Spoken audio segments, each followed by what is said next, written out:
जातींची नात आहेत त्या. अहो त्या बाळासाठी आजचा दिवस किती महत्वाचा दिवस, पवित्र दिवस. आणि हे बिन बुलाये मेहमान येतात. निघायचं. आणि एक गोष्ट याद राखा, तुमच्या ह्या मनहूस नजराण्यांची सावलीही त्यांच्यावर पडू देणार नाही आम्ही. गलती हो गई. निघा आणि परत मागे वळूनही पाहायचं नाही.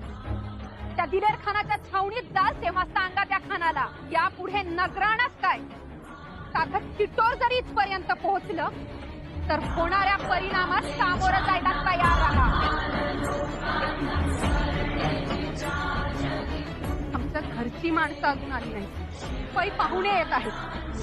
आमच्या आबासाहेब येणार म्हणून अगदी पात्रासारखी आम्ही त्यांची वाट पाहतो. आणि हा दिलेर खान स्वतःचा थोडा दामटतो. त्याची चाल आमच्या लक्षात चांगलीच आहे. सांगा त्या खानाला, आम्ही